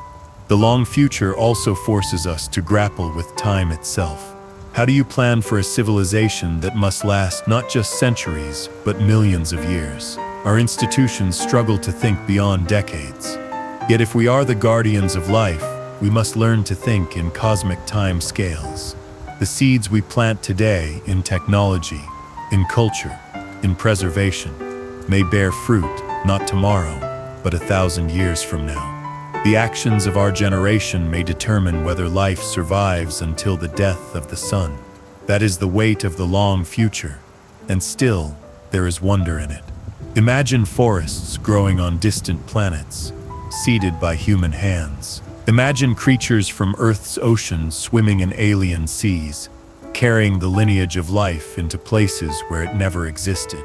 Imagine art and music flourishing under different stars, preserving the essence of humanity across light years. Imagine intelligence enduring long enough to witness the end of stars, to build new homes in the shadows of dying galaxies. This is the scale of possibility the long future offers, if we can reach it. But none of it will happen automatically. The silence of the stars means there is no safety net. The long future depends only on us. If we fail, the story of life ends here. If we succeed, it continues into epochs we can barely comprehend. That choice belongs to us. In this moment, on this fragile planet, the long future is both terrifying and inspiring. It shows us how fragile we are, but also how powerful. We hold the responsibility for billions of years of possibility. Whether the universe remains silent or sings with life depends on what we do next. To live with that knowledge is to carry both fear and hope. Fear, because failure would be final. Hope, because success would mean that life, rare and precious, endures beyond Earth, beyond the sun, beyond the limits of our imagination. And so, when we look at the stars, we should not see only distance, we should see destiny. The silence tells us the burden is ours. The long future tells us the story is still unwritten. It is up to us whether the universe remains lifeless and indifferent, or whether life spreads fragile but persistent into the endless dark. Chapter 15: The Legacy of the Living Planet. When we speak of legacy, we usually mean the traces left behind by people or civilizations. Monuments, books, art, knowledge, passed from one generation to the next. But if Earth is the only living planet in the universe, then the word legacy expands beyond anything we normally imagine. Earth itself is a legacy, the one and only record of life, the one example of how matter became conscious, and humanity, as part of that legacy, must decide what remains after us. Think first of what Earth has already created. For billions of years, life has evolved in endless variety. Trilobites with their armored shells once crawled across the seafloor. Giant dragonflies with wings, the size of hawks, soared through primeval skies. Dinosaurs thundered across continents. Mammals emerged, and eventually, humans learned to paint, to speak, to wonder. Each of these is part of Earth's living archive, a record of what existence can become. But extinction has erased much of it. The trilobites, the ammonites, the dinosaurs, they survive only as fossils, as faint shadows of their once living forms. If Earth is the only living planet, then those extinctions were not just losses here. They were deletions from the universe's only story of life. Now humanity stands at the edge of the archive. We are the first species able to reflect on this legacy, to recognize its importance, to imagine how it might endure into the future. And we are also the first with the power to destroy it completely. Nuclear fire, ecological collapse, technological recklessness. These could erase not only us, but the living memory of Earth. If that happens, the universe will have lost its only example of life, leaving behind only silence and stone. The legacy of Earth will end not with a bang or a whimper, but with absence. But legacy can also be preserved and expanded. Humanity has the power to carry life beyond this planet, to turn Earth's fragile garden into a seed. Mars, the Moon, the outer planets, even other stars, they could all become extensions of Earth's legacy. Not replacements, but branches. A coral reef transplanted to another ocean, a forest regrown under another sun, a human culture thriving on a world we have yet to reach. If we succeed, the legacy of the living planet will not end with Earth's death, but will spread across space, echoing into the future, long after this planet is gone. Legacy is not only physical, it is also cultural. Our languages, our art, our philosophies, these are the ways intelligence leaves its imprint. The pyramids, the Great Wall, the paintings in Lascaux, the symphonies of Beethoven, the equations of Einstein, all of these are part of Earth's intellectual and spiritual archive. If we are alone, then these are not simply human achievements. They are the only achievements of consciousness in existence. The legacy of the living planet is not just fossils and DNA. It is meaning, and meaning, once lost, may never return. This recognition changes how we should live now. Every species we protect, every ecosystem we preserve, every culture we nurture becomes part of that legacy. Every extinction we allow, every culture we erase, every injustice we tolerate, diminishes it. The silence of the universe tells us there are no other archives. The legacy of Earth is the only one, and its fate lies entirely in our hands. It also reframes our responsibilities to the future. Legacy is not just about what we inherit from the past, it is about what we leave behind. Children born today are not just the next generation of humans. They are the inheritors of the universe's only living heritage. What they receive, healthy ecosystems or collapsing ones, peace or war, hope or despair, determines whether that legacy continues or ends. To fail them is to fail not only humanity, but existence itself. There is hope in this burden. Legacy gives meaning to our actions. When we plant a tree, we are not just improving one patch of ground, we are adding to the legacy of life. When we teach, when we create, when we care for others, we are enriching the only archive of consciousness the universe has. When we dream of reaching other worlds, we are imagining ways to preserve the legacy of Earth beyond its natural lifespan. These acts are not small, they are cosmic. The silence of the stars forces us to see that legacy is not optional. If there were countless civilizations, our failures might be redeemed elsewhere. But in the emptiness, there is no one else. Legacy is all there is. What Earth leaves behind will be the universe's only record of what life was capable of. That record can be rich, filled with diversity and meaning, or it can be empty, cut short by carelessness. The choice is ours. So when we ask what Earth's legacy will be, we are really asking about ourselves. Will we leave behind ruins and fossils, evidence of a miracle squandered? Or will we leave behind living worlds, carried into the cosmos, testaments to the resilience of life? The answer will not come from fate or chance. It will come from our choices, from the way we live now, from the way we imagine the future. The legacy of the living planet is still being written. Every action adds a line. Every extinction erases a page, and the silence of the stars is the backdrop against which this story unfolds. No one else will write it. No one else will preserve it. The responsibility is ours, and it is vast, but it is also meaningful. For if we succeed, then Earth's legacy will endure not only in memory, but in life itself, blooming across the dark. And if we fail, then the silence will reclaim everything, and the universe will be left without a legacy at all. Chapter 16. The Final Silence. Every story, no matter how vast or how small, has an ending. The stars are no exception. They are born, they shine, and they die. Galaxies themselves twist into spirals, merge, and collapse into new forms. Nothing lasts forever. If Earth is the only living planet in the universe, then the story of life began here, and it may one day end here too. The silence of the stars would return, not as mystery but as certainty. That is the vision of the final silence, the moment when the last voice fades, the last thought ends, and the universe goes back to what it was before, beautiful, immense, but empty. We do not like to imagine endings. Human minds are built for hope, for continuity. We tell stories of immortality, of afterlives, of civilizations rising beyond our own. We build legacies to outlast us, monuments in stone, libraries of knowledge, seeds of culture passed to the next generation.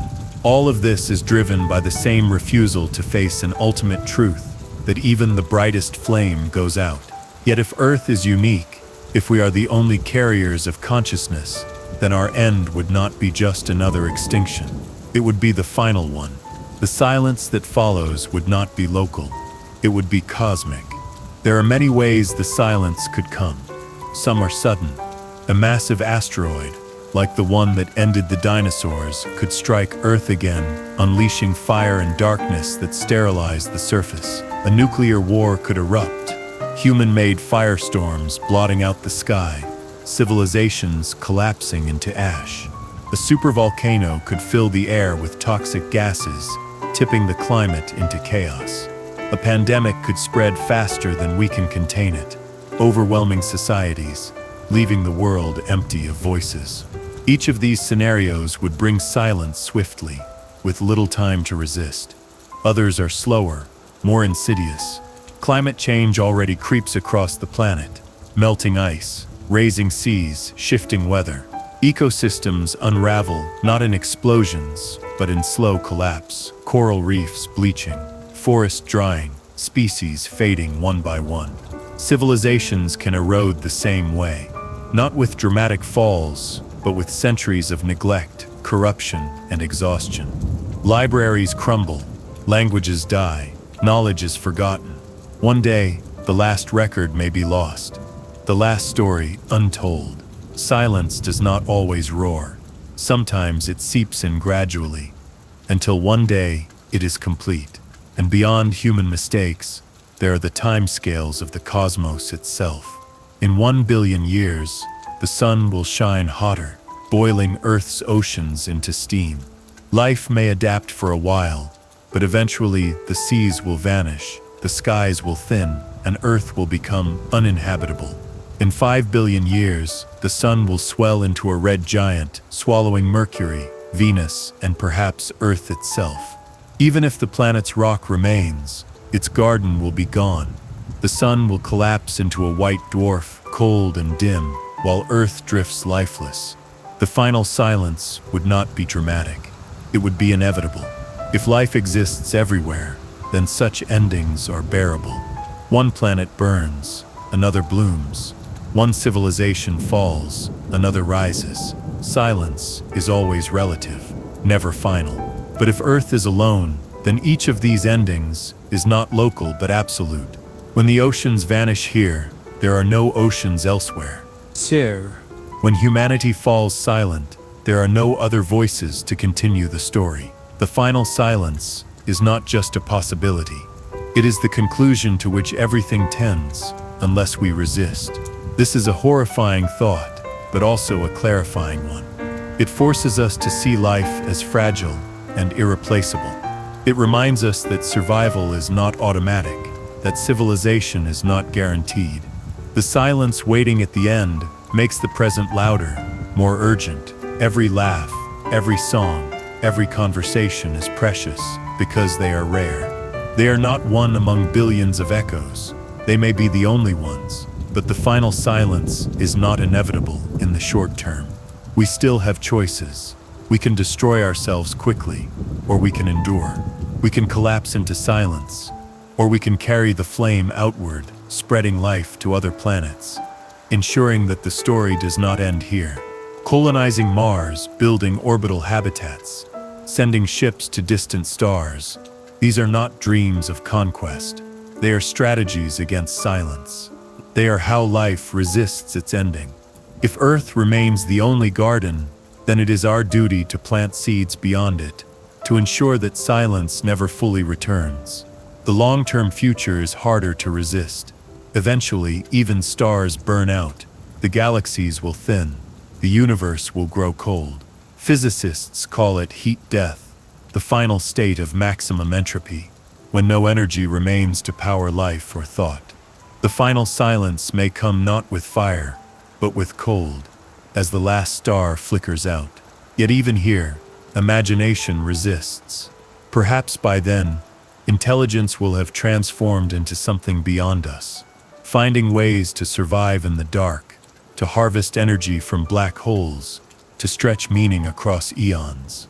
Perhaps the silence is not final, only delayed. We cannot know. Still, the silence ahead does not erase the sound now. To live with awareness of the final silence is not to despair, but to cherish. If meaning ends, that does not undo the meaning that exists today. The fact that the universe will one day forget us does not make our story worthless. It makes it precious. A flower is no less beautiful because it wilts. A song is no less moving because it ends. In fact, endings are what give them weight. The silence ahead makes our lives now more meaningful, not less. The final silence is terrifying because it feels like nothingness. Yet even nothingness cannot erase what has been. For a span of billions of years, the universe has been alive through Earth. For a flicker of time, it has known itself through us. That cannot be undone. The silence may return, but it will always follow the miracle that once broke it. Perhaps this is the legacy we must embrace. Not immortality, not eternal survival, but the understanding that what we do now matters infinitely, because it may be all there is. The laughter of a child, the compassion we show one another, the knowledge we discover, the beauty we create, these may be the only such things that ever exist. The silence does not diminish them, it amplifies them. The final silence waits, but it is not here yet. Right now the earth is alive, forests breathe, oceans move, humanity thinks and dreams. We are not yet silent. And as long as we live with awareness, as long as we carry our responsibilities, as long as we fight to preserve life, the silence can be delayed. It may never be defeated, but it can be resisted. And so, as the story closes, we are left with a choice. Do we surrender to despair? Or do we live as if our lives matter beyond measure? Do we let the silence claim us? Or do we sing louder while we can? The silence of the stars may be final, but the sound of life is here now in us. That is not small. It is everything.